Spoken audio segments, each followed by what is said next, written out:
All right, so we're doing ABGs today and acid-base balance, and ABGs are the lab test or the diagnostic test that we do to assess if someone's acid-base imbalance, right?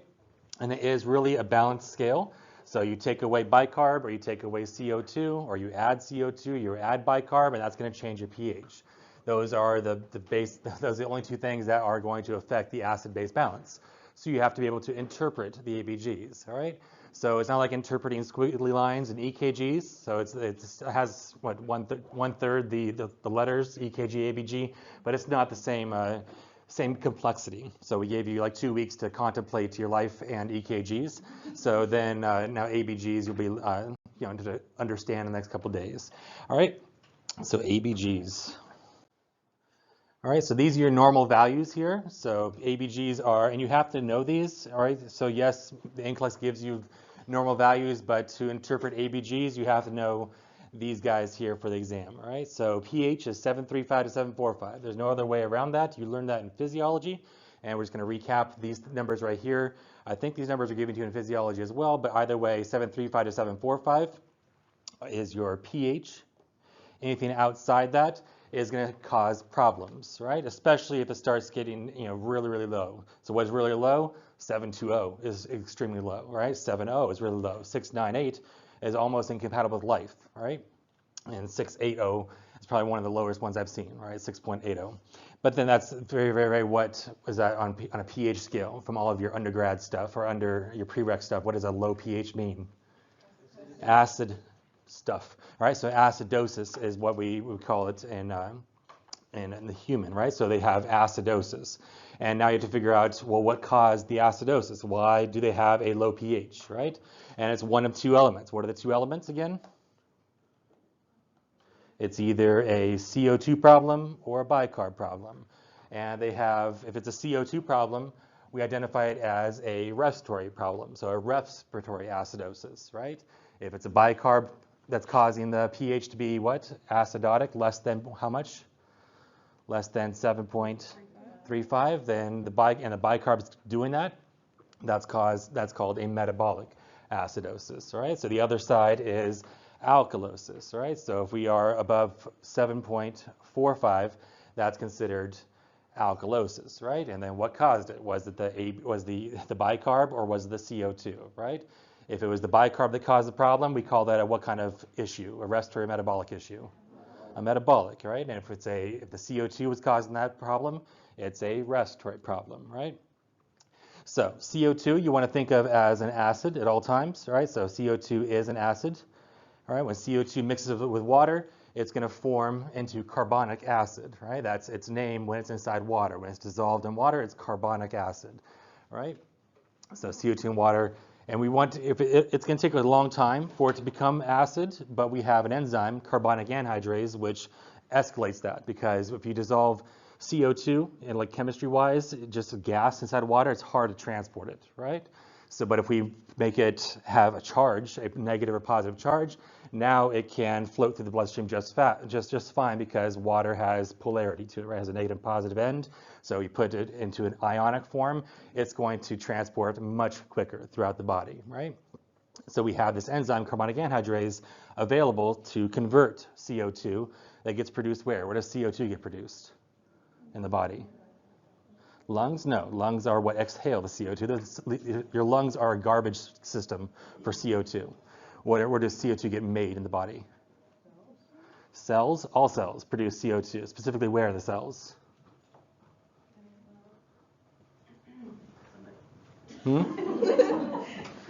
It's in the mitochondria, right? And also the cytosol, right? So remember cell respiration, right? And all the steps of glycolysis, all the steps of the Krebs cycle. And every time it throughout somewhere in there, there's the CO2 kind of departs the whole scale. It's a waste product, right? So it's a waste product to make energy. Okay, so CO2 gets made by our cells, and all of our cells make CO2, and we have to get rid of it. Otherwise, it's going to build up and build up and build up, and you're going to get what? Acidotic or alkalotic? Acidotic. So how do you get rid of CO2?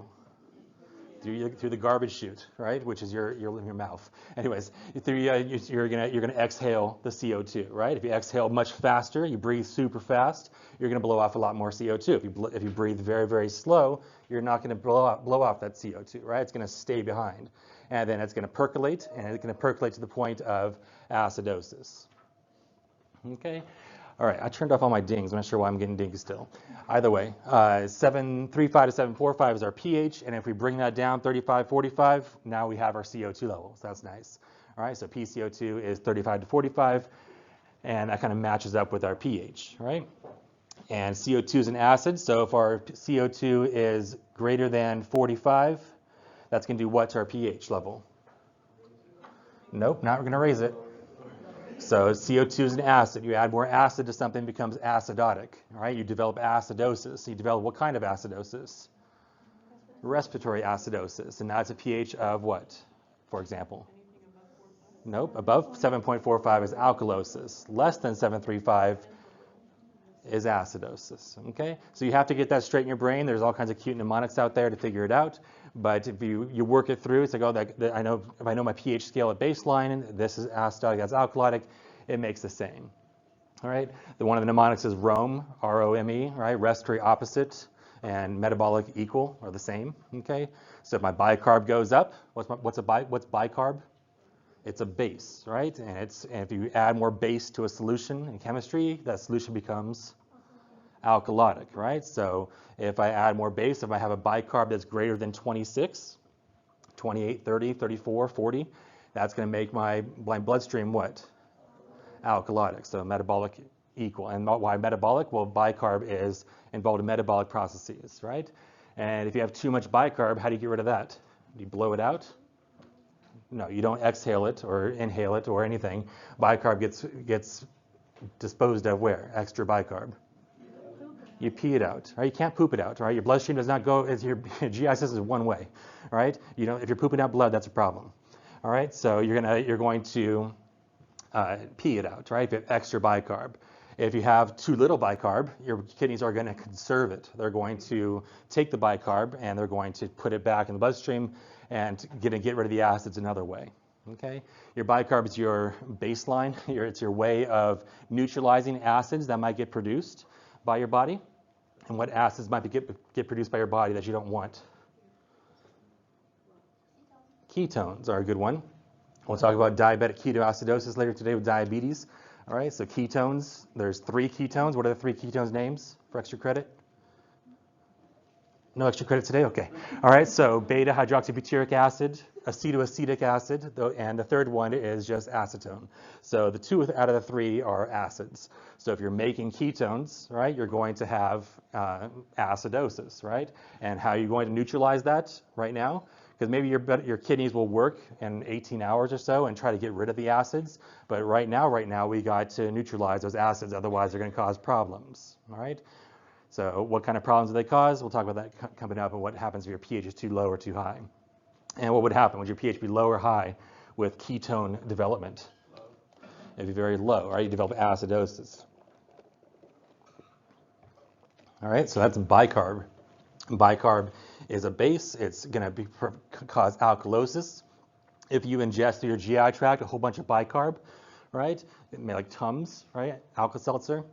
Those guys have bicarb in it, and that bicarb is going to get absorbed from your GI tract into your bloodstream, and then you've added bicarb to the situation, right? And that can cause what kind of respiratory metabolic alkalosis? That'd be a metabolic alkalosis, right? So that's bicarb. So bicarb and CO2 are what you need to interpret ABGs.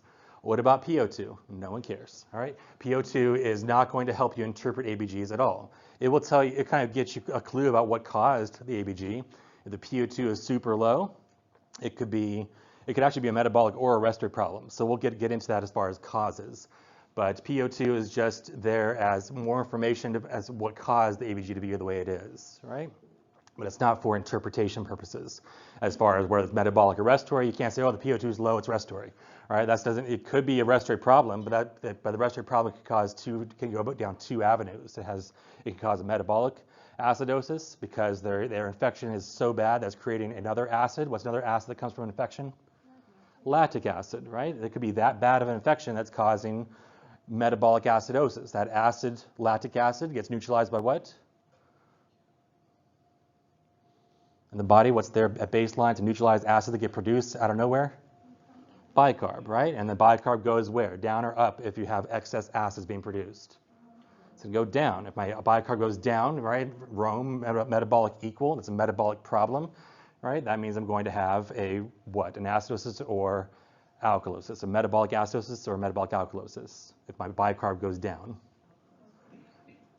I heard both at the same time. So I heard alkalosis, right? It sounds like a supercalifragilistic.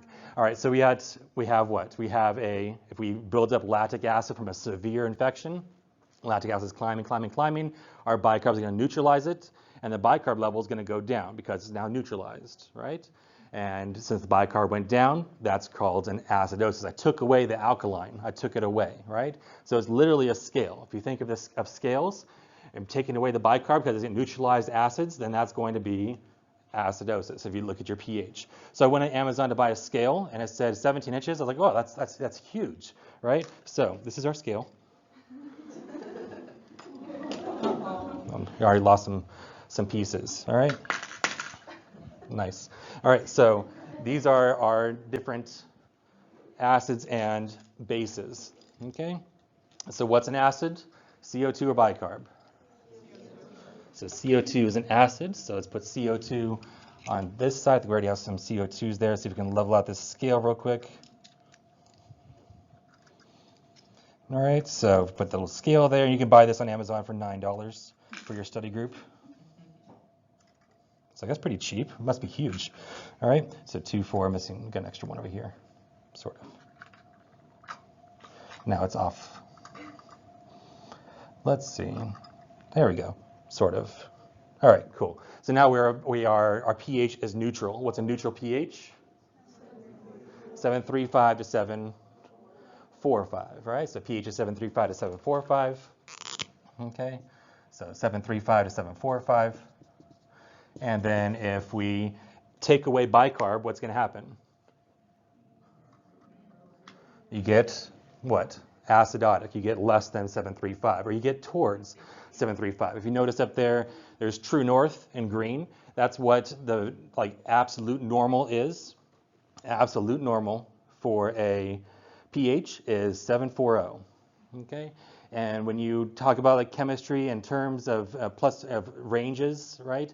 These ranges developed from a margin of error, right? So 7.40 plus or minus 0.05, right? So if you add 0.05, it's 7.45. If you subtract 0.05, that's 7.35. That is 7.40 is absolutely normal. You cannot interpret an ABG if it's 7.40. It has to be 7.41, which is what?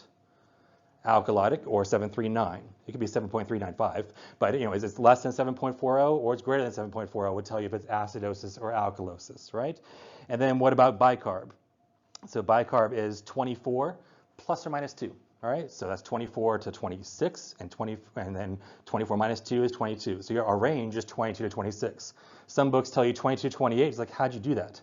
Right? That's not how you standardize tests and standardize lab tests, right? Your lab tests are standardized and it's plus or minus a certain range, right? So it's 22 to 26 is a normal bicarb, right? So it's 24. If your bicarb is 24, you really can't interpret if the bicarb is going down or bicarb is going up. 24 is perfectly normal. That is true north, right? Same thing for CO2. Normal CO2, 40. Perfectly 40 is absolutely normal. And that's plus or minus 5, so 35 to 45. 40 minus 5 is 35, 40 plus 5 is 45, right?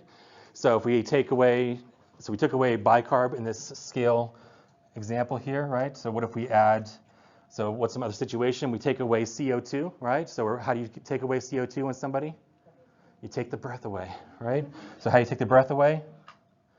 You blow it out, right? You increase the respiratory rate, right? You breathe faster, you're going to blow off more CO2. And if you can blow off more CO2, what do you become? Greater than 7.40, right? You can maybe get to danger territory, 7.50, 7.55, 7.60, right? And those are all what? Alkalosis, right? And what if I am gaining acids? What's going to happen if I gain acids? We're taking away bicarb, right? And you get acidotic, right? So bicarbs are neutralizing the acids, right? Whenever you add an acid to the equation, it's going to be neutralized by bicarb. And your bicarb, you get all the way down to 1, all right? As it's neutralizing all these acids. And eventually you have nothing else to neutralize it, and you get a pH that keeps dropping and dropping and dropping, and then it's not compatible with life. Okay? So that's our scale that balances back and forth. You take away CO2, or you add, or you do not take away CO2. You cannot, what's the word? You could PS CO2 a little bit, but CO2 is blown out, right? So ventilation is how you blow stuff out, okay? So ventilation is what controls CO2. So if I breathe faster or I breathe slower, right? If I'm breathing slower, what's my CO2 level gonna do? It's gonna go up, right? And that's gonna do what to my scale? If I add CO2 to this, it's gonna make it acidotic. The pH less than what? Less than 740 technically. Okay, so that ventilation is controlled, and we'll talk about the controls. We kind of touched on the controls in EKG, right? But you can breathe faster in certain situations. You can breathe slower in certain situations, right? What's the reason why you might breathe slower? Sorry, breathe faster, since we already discussed that. The SNS response. So anything that triggers the SNS response can lead to a alkalotic state or acidotic state. Breathing fast, you're blowing off CO2. We take away CO2, and what happens? We get alkalotic, right? So we get alkalotic when we blow off more and more CO2, right? But there's a caveat there, and we'll get to the caveats, because what if you have low oxygen state, right? Your PO2 is less than 80, you're starting to get hypoxic, you're starting to get your oxygen level low, and then now your SNS is firing off, your S is firing off. Can you breathe super fast for a long time? No, you can tire out. What if you tire out, or the oxygen to your brain that controls the SNS now doesn't get the oxygen it needs, right? So now you don't have the signal anymore, and now you kind of stop breathing, right? So there's a continuum there. There's a certain point where you're going to have respiratory alkalosis, and then you're going to fall off the edge, and you're going to get comatose or die, right? So we'll talk about that. All right. So respiratory rate is how fast you breathe. That's what the SNS controls. And then tidal volume also is what you get bigger breaths when you have an SNS response. It tries to expand your lungs as much as possible. But what if you have a huge belly? That's going to be difficult. What if you have a bunch of fluid in your lungs? You have a pneumonia, but it has an effusion as well. So the whole lung is filled up with fluid. That's going to decrease the amount of tidal volume as well. When you get to Med-Surg 3, you talk about ventilators, and now you're in charge of the tidal volume. You're like, oh, I want 400 cc's. No, I want 300. I want 600, right? And when you change those numbers, it's going to change the ABG. Right? It's going to change their acid-base balance. Okay, so pCO2 is ventilation, respiratory rate, and tidal volume. If you multiply those together, that's minute ventilation, right? Minute ventilation is the cardiac output of the lungs, right?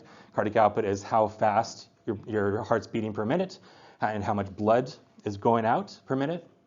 And minute ventilation is how much air is going out per minute. And that's based on how much volume you took in and how fast you breathed or breathed. I don't know. Anyways, so CO2 and PO2, right? So are they related? Absolutely not. They have no relationship whatsoever. So it's like, oh, if your CO2 is high, your O2 is low. Your O2 is high, your CO2 is low. They have no relationship. They're what? They're like two ships sailing in the night, right? They pass each other in the alveolus. They hey, what's up, right? They're like two different shifts, right? So the O2 and the CO2 use the same exit door, which is the alveolus, right? The alveolus is the exchange of O2 and CO2, but one does not affect the other, okay? So oxygenation is based on many things, which we'll touch on. So when your O2 is low, yes, you can breathe fast. If your CO2 is high, yes, you'll breathe fast.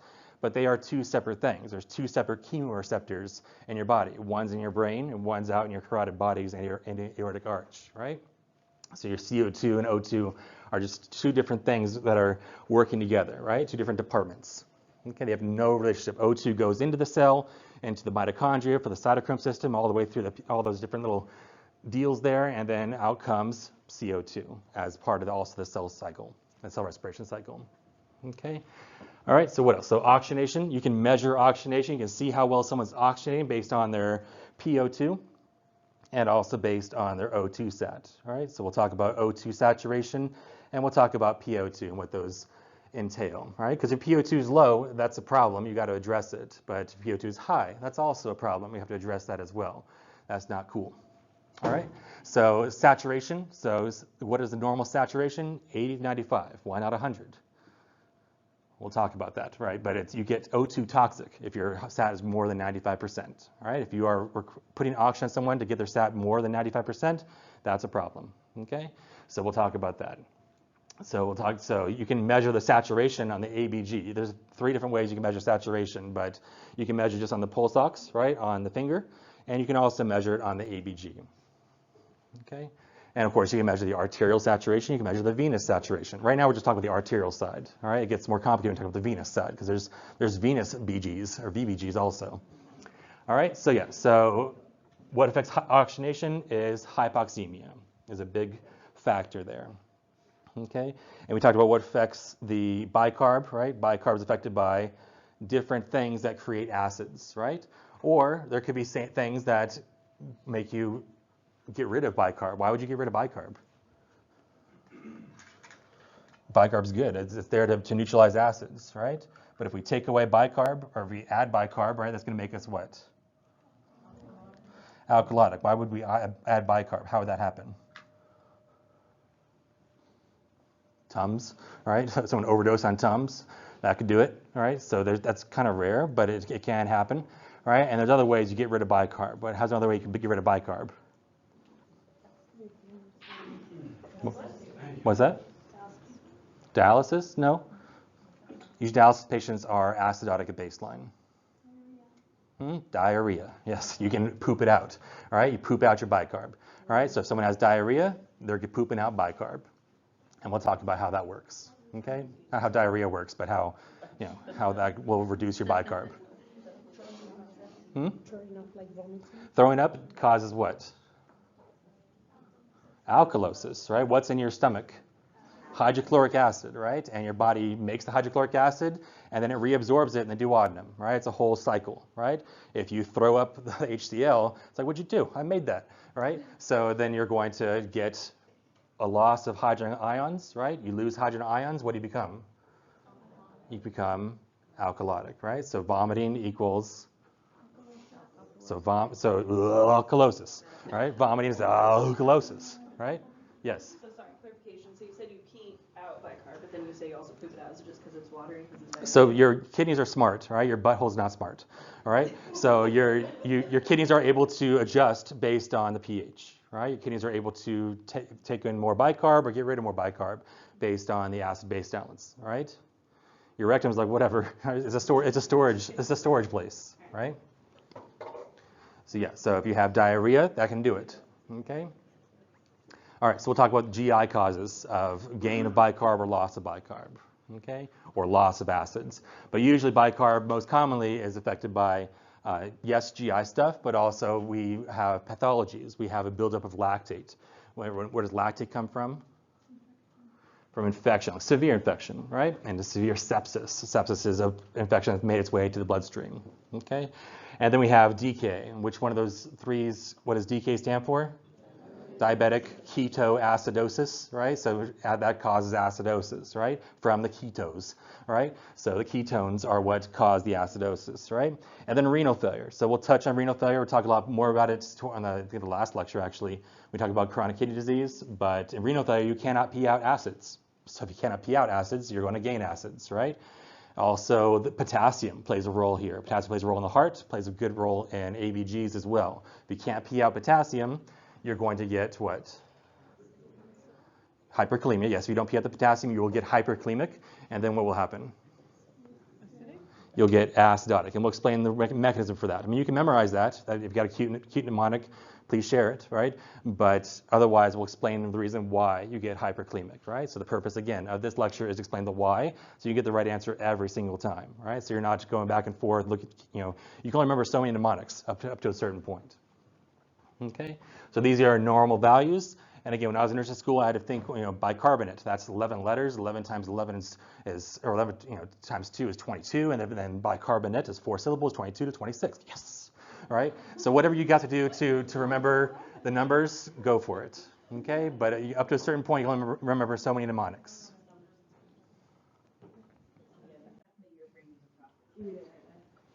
All right. So pH. What does pH stand for? Well, the guys in the 1800s, 1700s did the power of hydrogen. Cool, right? So that's all pH means. It's how much hydrogen ions you have. Well, if I have too many hydrogen ions, would that mean acidosis? It's a logarithmic curve. It goes backwards. So it's another situation. Okay. So the curve goes high to low. It's a logarithmic as well. All right. So pH is, again, this is a kind of recap what we've been talking about. But if you have acidosis, that means your pH is what? Means your pH is low, right? You have excess hydrogen ions, right? You can have excess hydrogen ions because you have decreased bicarbonate. You did what? You pooped it out or vomited it out? You pooped out the bicarb, and then yes, you have excess hydrogen ions as well, or you get an acidosis. Okay, so acidosis is just a gain of hydrogen ions. Okay, basically when you mix a solution, when you drop something, when you drop acid, right? You drop an acidic solution into a solvent of some sort, and our solvent being our bloodstream, it's going to disperse a whole bunch of hydrogen ions. The more it disperses, the more acidic it is, right? So what are some examples of acids that might disperse in our bloodstream are CO2, right? CO2, when you put it in bloodstream, it's going to start forming into what? Into carbonic acid, right? So carbonic acid is just CO2 and water, right?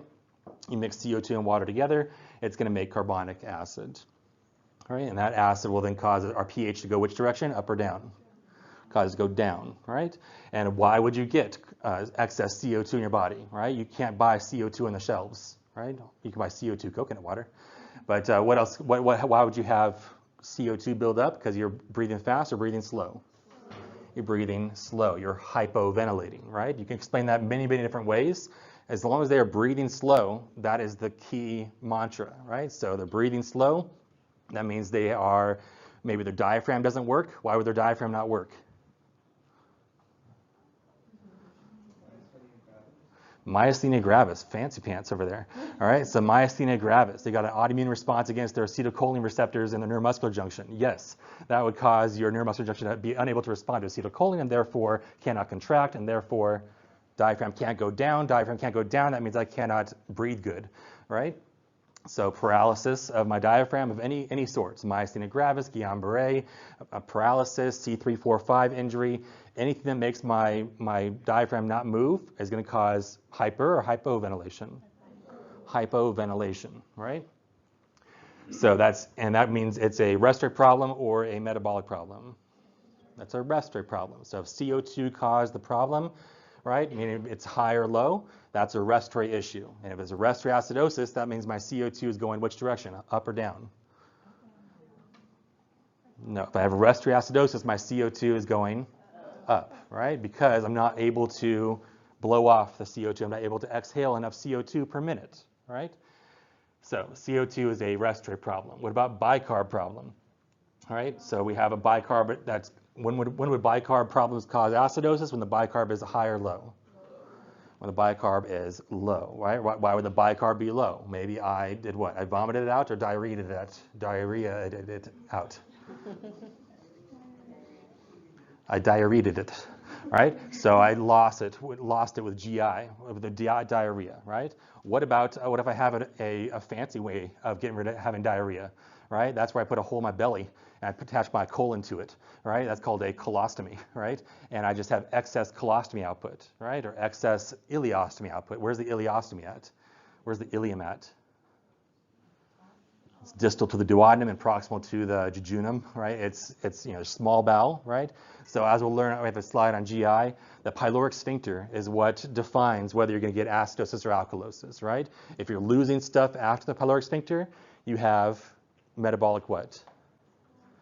Acidosis, because you're pooping out bicarb, right? If you have you're losing stuff proximal to the pyloric sphincter, that's a metabolic what? Alkalosis, right? Because you're alkalosing it out, right? So where's the pyloric sphincter, by the way? Right? How many sphincters do you have? Starts with the mouth, right? Then you have the upper esophageal, lower esophageal sphincter, pyloric sphincter. You have the ileocecal sphincter. Then you have the anus, right? So the pyloric sphincter is between what and what? Between the stomach, right? And the duodenum, right? So if I am vomiting out hydrochloric acid out of my stomach, right, then I'm going to have metabolic alkalosis, right? But also another reason for losing hydrochloric acid and having an excess gain of bicarb would be because I maybe have an NG tube in place, right? An NG tube could be sucking out all the hydrochloric acid, not vomiting, but it could be excess or just taking out the hydrochloric acid, right?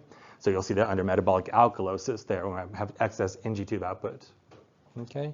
And we'll talk about hyper and hypokalemia and why those cause acidosis and alkalosis, okay? So why is our bicarb low primarily? Primarily it's because we have a hydrogen ion buildup of some sort, right? And the mnemonic is things that will kill you, will cause you to become acidotic, right?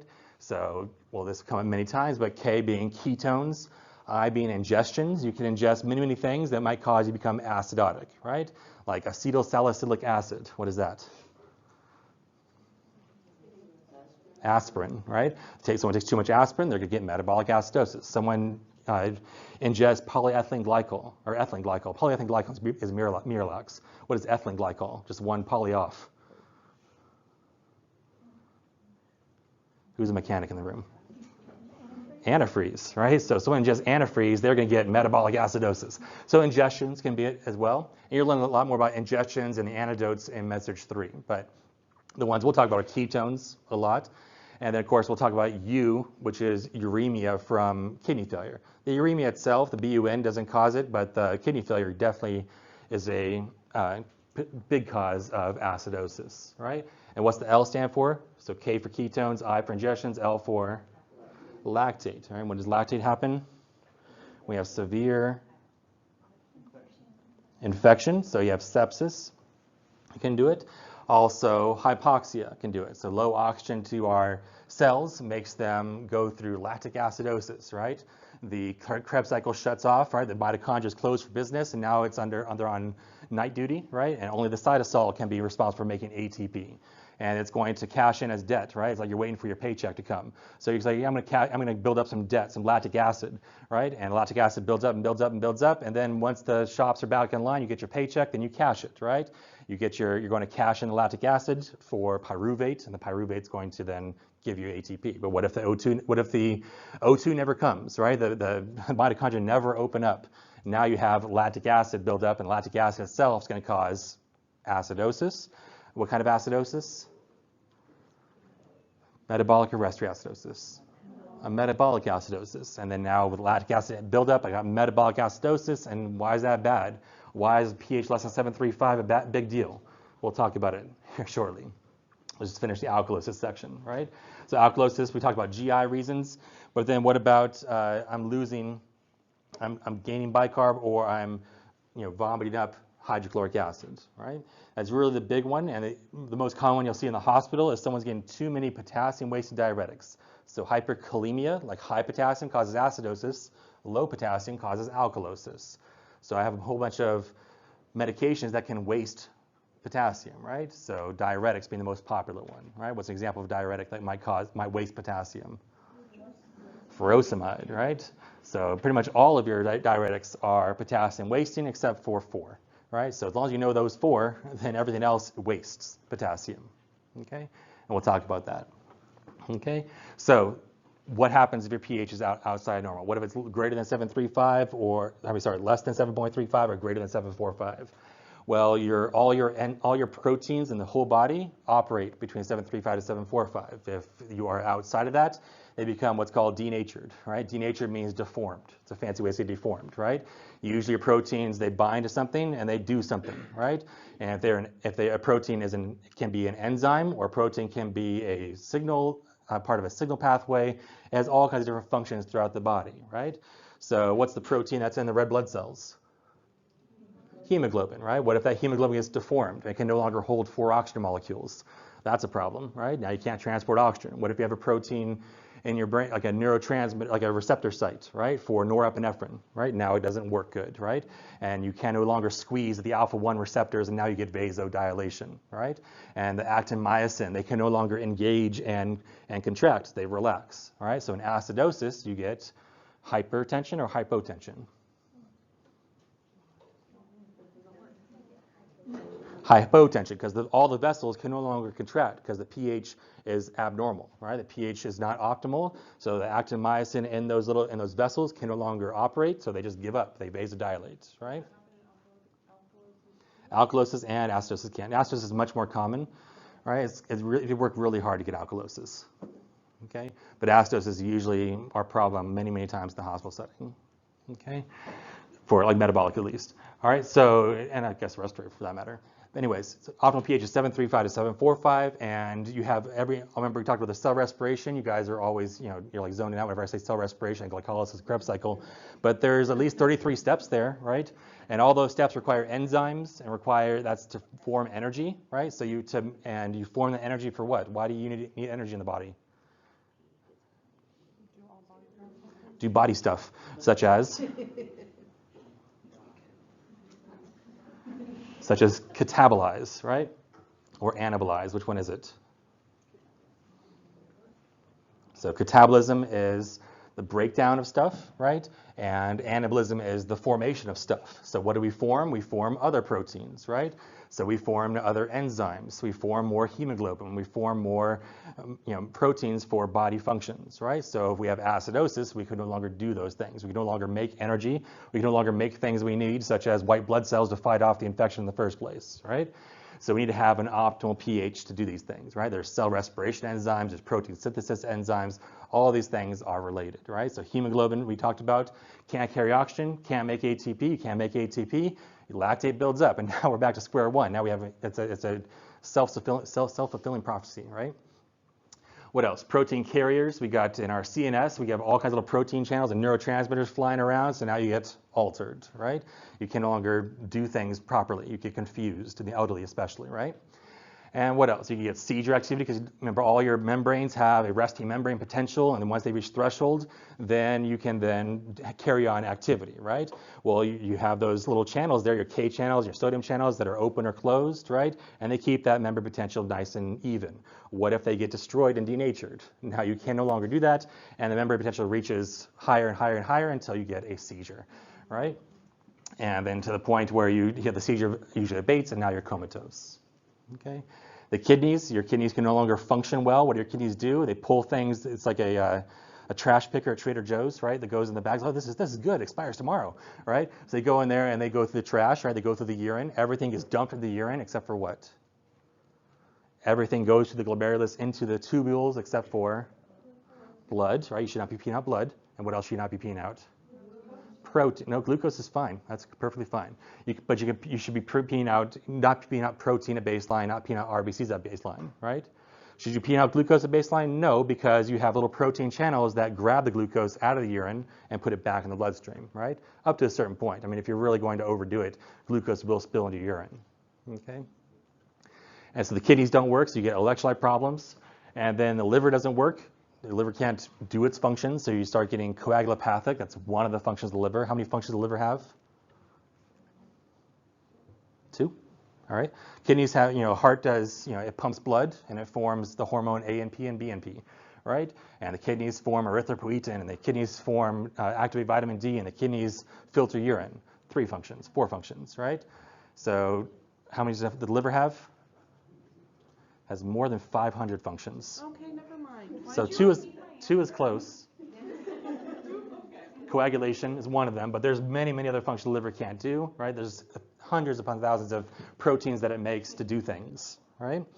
And then we got endocrine glands don't work, so that's a problem. All right, and our muscle fibers can no longer contract. They get what? Weak or strong? How would you score weak on a physical assessment? Because I had to tell my clinical group how to assess weakness. How do you assess weakness? Strong? That's not objective, right? So what's an objective way to assess weak? 0 to 5, because you can be flaccid, which is 0, right? And then 5 out of 5 is full strength. 3 out of 5 means you can't even overcome gravity. All right, so muscle fibers don't work when your pH is low or high, and then you get those actin-myosin get denatured, and you can no longer contract muscles, and you get weak. Okay, and then so every protein enzyme is a protein in the body works based on our optimal pH. You also need an optimal temperature for things to work too, right? So 735 to 745. Luckily, bacteria are a little bit lower on that scale, and or I guess they're a little bit higher. It'd be more accurate, because bacteria love alkalosis. They love alkalotic environments. That's their thing, right? It's like their nice Japanese spa. They go in there, oh, this is nice, right? When there's alkalotic. So when we make it acidotic for them, or we make it the temperature a little higher, they don't work, right? So their proteins don't work. They can no longer make more of themselves. How do you make more of yourself? Well, you don't go through the same process that bacteria do. You don't, then you get another, it's me, right? So you form little, you form zygotes and such. But anyways, they can no longer replicate and divide, right? They can no longer go through mitosis. Okay, so that slows down the replication, and therefore the fever is doing its job. It's slowing down all their ATP generating processes, and slows down all their protein making processes, so they can no longer make more of themselves. Okay, so again, acid is less than 735 or more than 745 acidosis. So it's less than 735. Usually less than 6.8 is incompatible with life. All right, and when you're acidotic, you're gaining hydrogen ions, whether it be through carbonic acid, right, which comes from what? CO2, right? CO2 and water will make carbonic acid, right? And that's a respiratory metabolic problem. That's a respiratory problem, right? And then if we have alkalosis, that means we gained hydrogen ions or lost hydrogen ions. You lost hydrogen ions. You have low hydrogen ions, you are now alkalotic, right? So here's our scale, right? We're either taking away bicarb or adding bicarb. Which one will cause you to be acidotic? Taking away bicarb or adding bicarb? Taking away bicarb. And why would you take away bicarb? You pooped it out, or what else happened? You gained acids, right? Your bicarb is doing its job to neutralize acids that might show up, right? Such as acids that will kill you, ketones, lactate, and renal failure. All right, any questions on pH? All right, so respiratory. So respiratory is a buildup, respiratory acidosis or respiratory alkalosis is when you're losing CO2 or gaining CO2, right? So if you lose CO2, you become respiratory what? Alkalotic. If you're losing CO2, CO2 is an acid, right? I'm losing CO2, I'm blowing off more CO2, I become respiratory alkalotic. So that's called what when I'm blowing off CO2? What's a symptom of blowing off too much CO2? It's like, oh, your CO2 is probably really low right now. When they are hyperventilating, right? Like right before your exam. All right, so you are hyperventilating, all right? You are blowing off a lot of CO2 and you're going to start to feel symptoms, and we'll talk about the symptoms, right? You're going to get some circumoral paresthesia. All right, anyways, CO2 and water, it needs to be, is made at the tissues, right? That's part of our cell respiration formula, right? O2 goes in, glucose goes in, I make energy, and out comes CO2 and water, right? So our body is making CO2 and water at all times, and we have to get rid of it. Why do we have to get rid of it? If it just percolates there, it's going to start forming carbonic acid, right? So the easiest way to get rid of it is to blow it off. CO2 can cross the alveolus, right? And then be exhaled.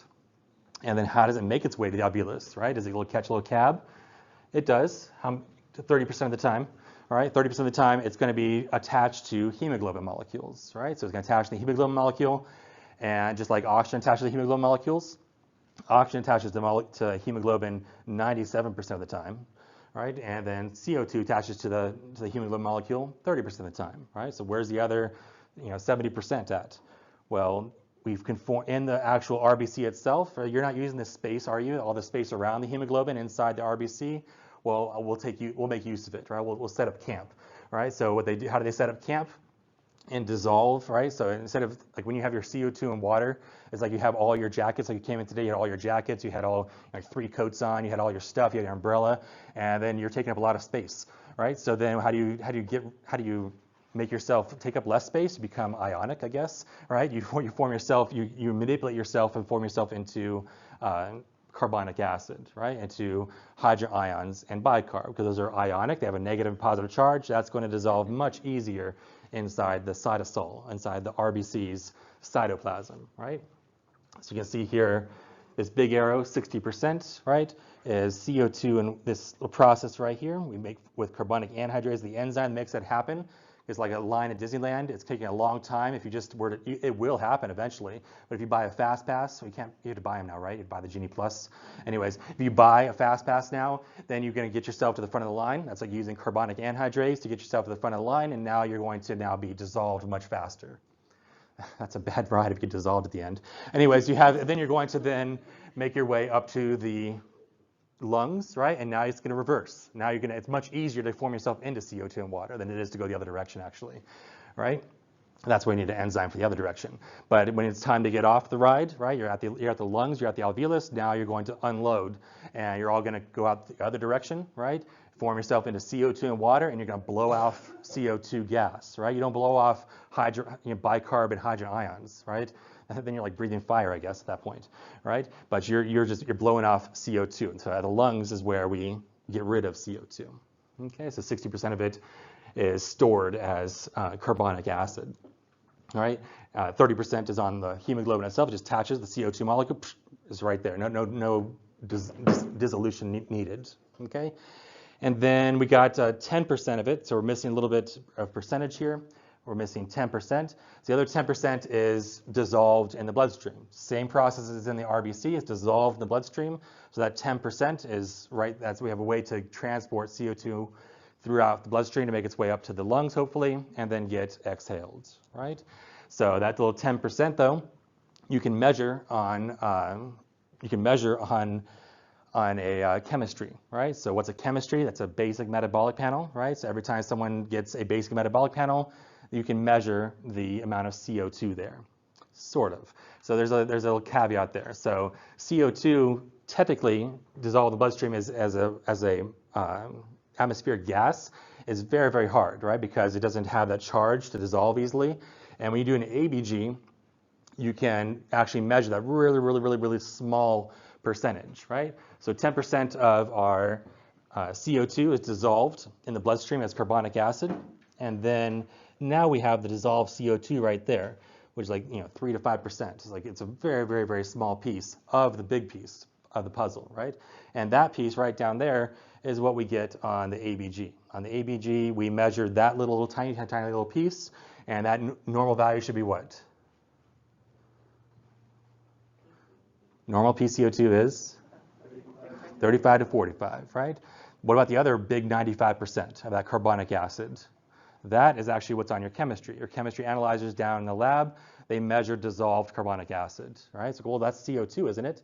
It's not, actually. It's actually the bicarb, right? So if it's carbonic acid, it forms into bicarb and hydrogen ions. So you can get your bicarb value from your basic metabolic panel, right? So your basic metabolic panel always says CO2 on there, but it's actually a misnomer. It's actually your bicarb level, right? So you can tell if someone's getting acidotic. So when you look at your labs in clinic, you can say, hey, look at their CO2 on the chemistry. It's going down. Does that mean they're getting respiratory alkalosis? No, that's actually the bicarb, right? So, and because of this reason here.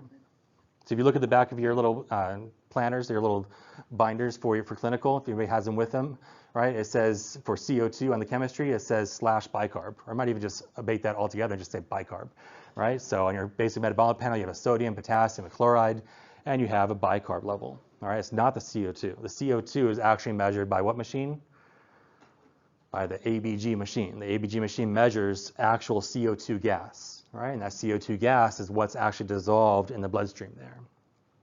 Okay, so that's one way to figure out if someone's getting sicker or not. And it's kind of expected that you know that, because what if they're just like, oh, I'll just ignore that. They're just getting respiratory alkalotic, but they actually have like a huge metabolic acidosis brewing. All right, those are things that will kill you. Right, it's important that we recognize those things. Okay, so pCO2 greater than 45 means you're doing what? You're breathing fast or slow? You're breathing really slow, right? The carbonic acid is not able to get to the lungs for some reason, right? It's not able to then be exhaled. It's usually the primary reason, right? There can be reasons why it can't get to the alveolus, like you have pulmonary embolus. That can make your CO2 go up too. Okay, but most commonly it's going to be reasons why you cannot exhale the CO2, or cannot, you cannot either exhale because of diaphragm issues, like a neuro problem, or your respiratory rate is super low. Why else would your respiratory rate be super low besides your diaphragm not working? Overdosed, right? You overdosed on what kind of medications? Medications that make you sleepy. What are those medications called? Narcotics, right? Narcotics is a category of medication. It's an umbrella term for medications that make you sleepy. Someone took too much Benadryl or diphenhydramine, since we're not using brand names, all right? Too much diphenhydramine, that makes you sleepy, respiratory depression, should not operate heavy machinery, also has risk for respiratory, what? Acidosis, right? And there's no reversal for like a Benadryl overdose, but there's a reversal for opiate overdose. And what is that? Narcan, which is the brand name, but what's the generic name? Naloxone, right? So if you take too many opiates of any variety, what are some examples of opiates? Norco, what else? Percocet, what else? Dilaudid, morphine, fentanyl, right? Those are the popular ones, right? And then what's another narcotic? Another narcotic besides opiates? Benzos, right? Benzos usually always have the last suffix of Pam, right? So lorazepam, right? So those are examples of medications we can reverse them, luckily, right? Someone's developed respiratory acidosis, right? They're breathing fast or slow? They're breathing slow, and why are they breathing so slow? You say, well, I gave them lorazepam, right? And then you say, well, then you can actually measure how much CO2 they're exhaling, right? We have cannulas in the hospital can measure this exhaled CO2, right? And if that CO2 is going up and up and up, that means they are breathing effectively or not so effectively. They're not breathing effectively. They're not able to ventilate as well as they could, right? So decreased respiratory rate or decreased tidal volume. Usually tidal volumes are a result of some process pushing on our lungs or a neuromuscular process, a CNS issue, all right? And you have respiratory acidosis if you're not breathing fast, right? So respiratory alkalosis happens when you are breathing how? Fast or slow? You're breathing really, really fast. All right, what happened here? I clicked a setting that I didn't want to click. And then...